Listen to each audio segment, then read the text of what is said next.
ॐ नीलाञ्जन समाभासं रविपुत्रं यमाग्रजं छायामार्तण्ड सम्भुतं तं नमामि शनैश्चरम्।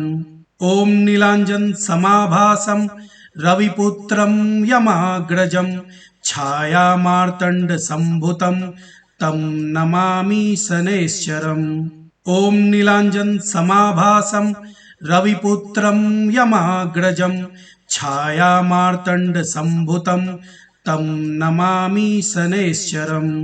ॐ नीलाञ्जन समाभासं रविपुत्रं यमाग्रजं छायामार्तण्ड सम्भुतं तं नमामि शनैश्चरम्। ॐ नीलाञ्जन समाभासं रविपुत्रं यमाग्रजं छायामार्तण्ड सम्भुतं तं नमामि शनैश्चरम्। ॐ नीलाञ्जन समाभासं रविपुत्रं यमाग्रजं छायामार्तण्ड सम्भुतं तं नमामि शनैश्चरम्। ॐ नीलाञ्जन समाभासं रविपुत्रं यमाग्रजं छायामार्तण्ड सम्भुतं तं नमामि शनैश्चरम्। ॐ नीलाञ्जन समाभासं रविपुत्रं यमाग्रजं छायामार्तण्ड सम्भुतं तं नमामि शनैश्चरम्। ॐ नीलाञ्जन समाभासं रविपुत्रं यमाग्रजं छायामार्तण्ड सम्भुतं तं नमामि शनैश्चरम्। ॐ नीलाञ्जन समाभासं रविपुत्रं यमाग्रजं छायामार्तण्ड सम्भुतं तं नमामि शनैश्चरम्। ॐ नीलाञ्जन समाभासं रविपुत्रं यमाग्रजं छायामार्तण्ड सम्भुतं तं नमामि शनैश्चरम्। ॐ नीलाञ्जन समाभासं रविपुत्रं यमाग्रजं छायामार्तण्ड सम्भुतं तं नमामि शनैश्चरम्। ॐ नीलाञ्जन समाभासं रविपुत्रं यमाग्रजं छायामार्तण्ड सम्भुतं तं नमामि शनैश्चरम्। ॐ नीलाञ्जन समाभासं रविपुत्रं यमाग्रजं छायामार्तण्ड सम्भुतं तं नमामि शनैश्चरम्।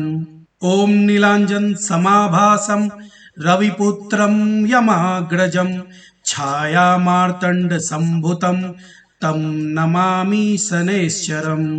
ॐ नीलाञ्जन समाभासं रविपुत्रं यमाग्रजं छायामार्तण्ड सम्भुतं तं नमामि शनैश्चरम्। ॐ नीलाञ्जन समाभासं रविपुत्रं यमाग्रजं छायामार्तण्ड सम्भुतं तं नमामि शनैश्चरम्। ॐ नीलाञ्जन समाभासं रविपुत्रं यमाग्रजं छायामार्तण्ड सम्भुतं तं नमामि शनैश्चरम्। ॐ नीलाञ्जन समाभासं रविपुत्रं यमाग्रजं छायामार्तण्ड सम्भुतं तं नमामि शनैश्चरम्। ॐ नीलाञ्जन समाभासं रविपुत्रं यमाग्रजं छायामार्तण्ड सम्भुतं तं नमामि शनैश्चरम्। ॐ नीलाञ्जन समाभासं रविपुत्रं यमाग्रजं छायामार्तण्ड सम्भुतं तं नमामि शनैश्चरम्। ॐ नीलाञ्जन समाभासं रविपुत्रं यमाग्रजं छायामार्तण्ड सम्भुतं तं नमामि शनैश्चरम्। ॐ नीलाञ्जन समाभासं रविपुत्रं यमाग्रजं छायामार्तण्ड सम्भुतं तं नमामि शनैश्चरम्। ॐ नीलाञ्जन समाभासं रविपुत्रं यमाग्रजं छायामार्तण्ड सम्भुतं तं नमामि शनैश्चरम्। ॐ नीलाञ्जन समाभासं रविपुत्रं यमाग्रजं छायामार्तण्ड सम्भुतं तं नमामि शनैश्चरम्। ॐ नीलाञ्जन समाभासं रविपुत्रं यमाग्रजं छायामार्तण्ड सम्भुतं तं नमामि शनैश्चरम्।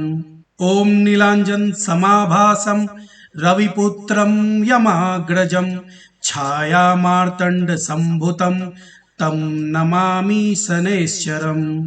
ॐ नीलाञ्जनसमाभासं रविपुत्रं यमाग्रजं छायामार्तण्डसम्भुतं तं नमामि शनैश्चरम्।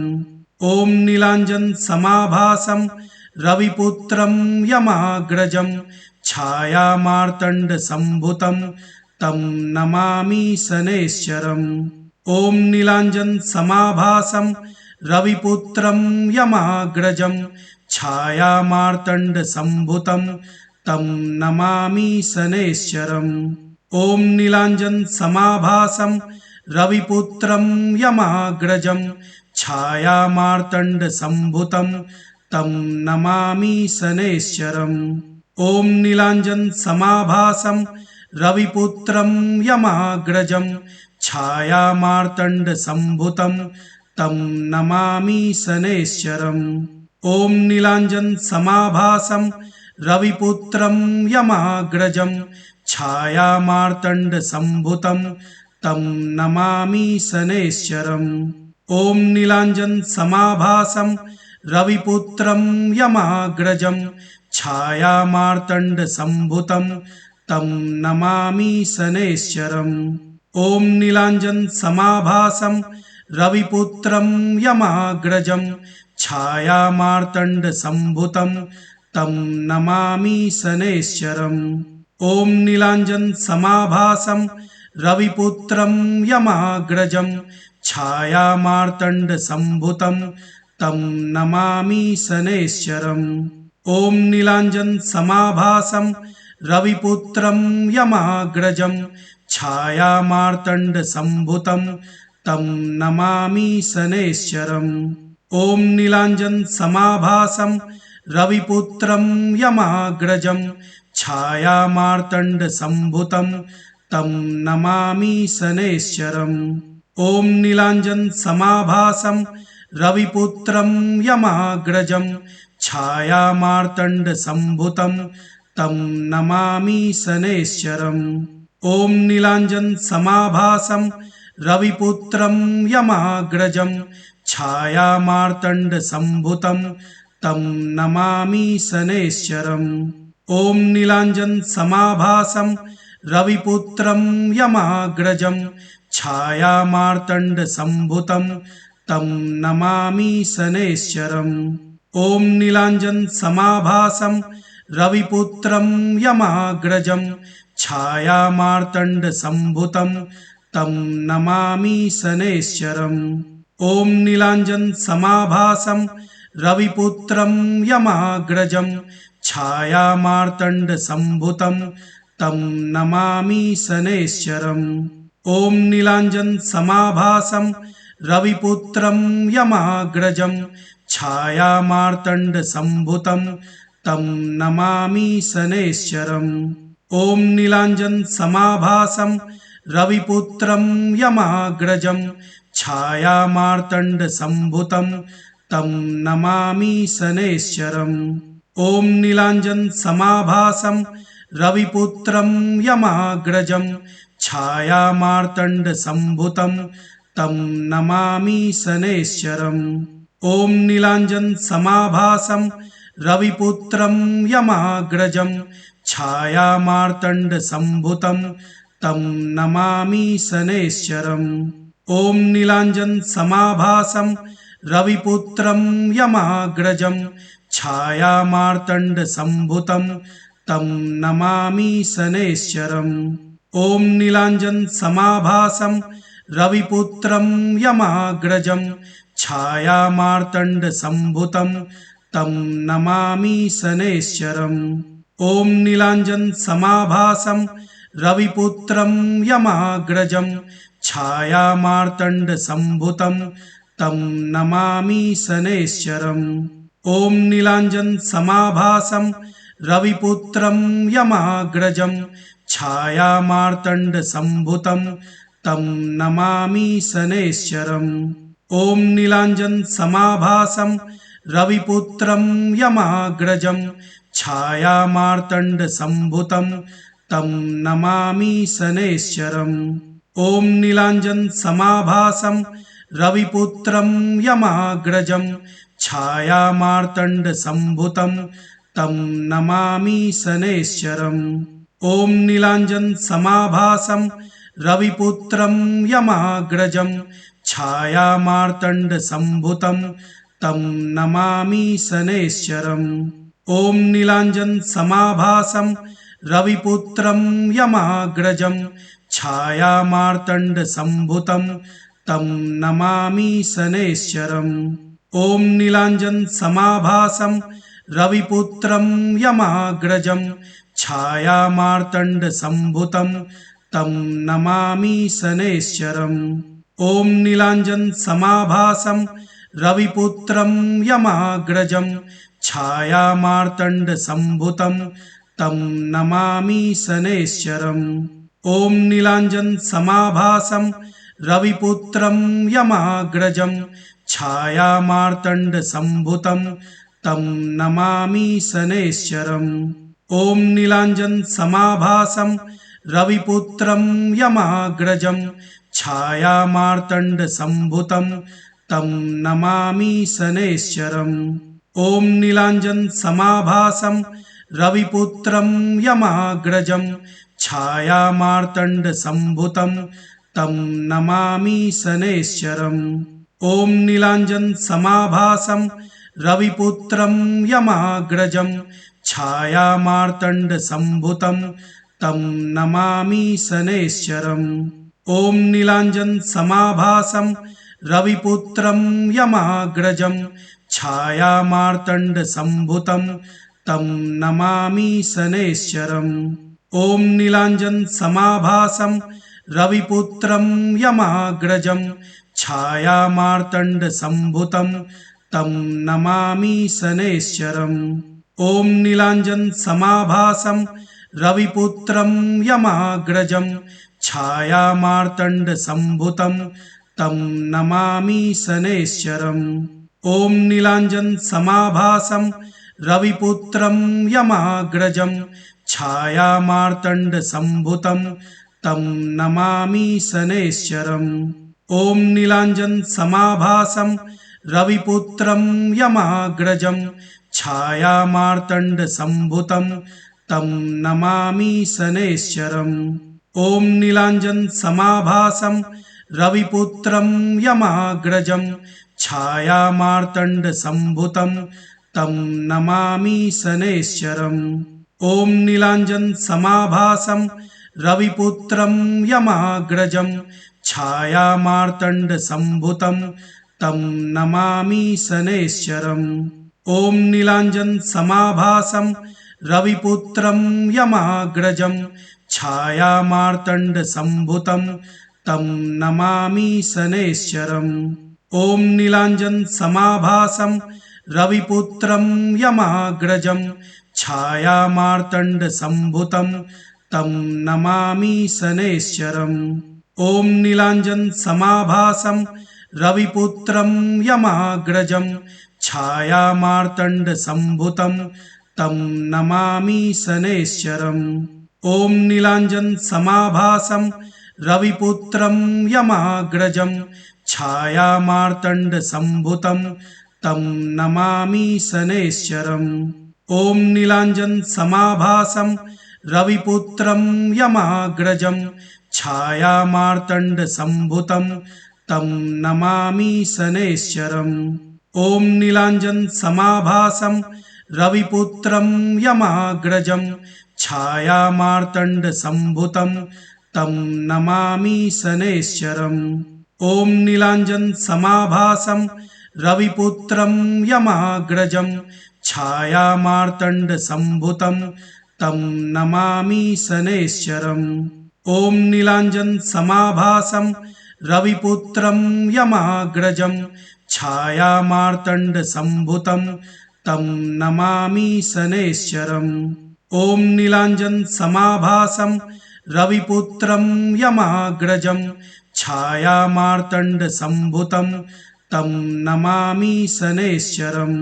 ॐ नीलाञ्जनसमाभासं रविपुत्रं यमाग्रजं छायामार्तण्डसम्भुतं तं नमामि शनैश्चरम्।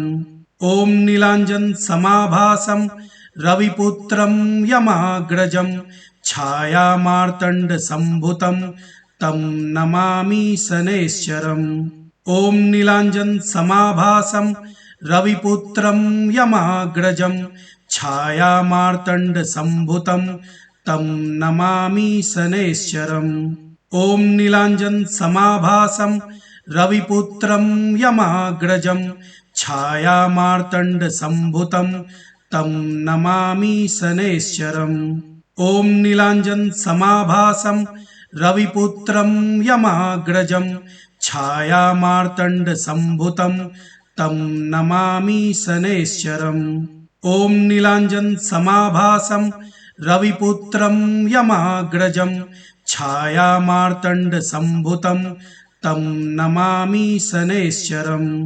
ॐ नीलाञ्जनसमाभासं रविपुत्रं यमाग्रजं छायामार्तण्डसम्भुतं तं नमामि शनैश्चरम्।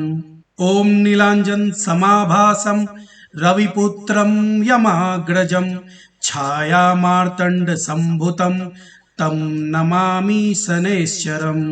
ॐ नीलाञ्जनसमाभासं रविपुत्रं यमाग्रजं छायामार्तण्डसम्भुतं तं नमामि शनैश्चरम्।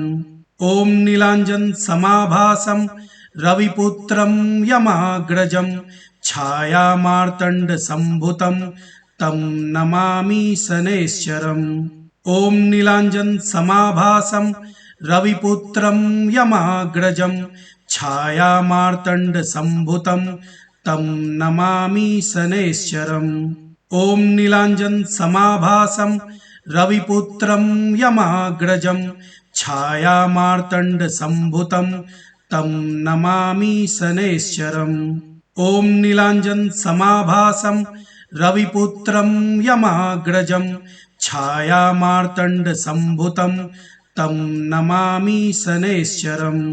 ॐ नीलाञ्जनसमाभासं रविपुत्रं यमाग्रजं छायामार्तण्डसम्भुतं तं नमामि शनैश्चरम्। ॐ नीलाञ्जनसमाभासं रविपुत्रं यमाग्रजं छायामार्तण्डसम्भुतं तं नमामि शनैश्चरम्। ॐ नीलाञ्जनसमाभासं रविपुत्रं यमाग्रजं छायामार्तण्डसम्भुतं तं नमामि शनैश्चरम्। ॐ नीलाञ्जनसमाभासं रविपुत्रं यमाग्रजं छायामार्तण्डसम्भुतं तं नमामि शनैश्चरम्।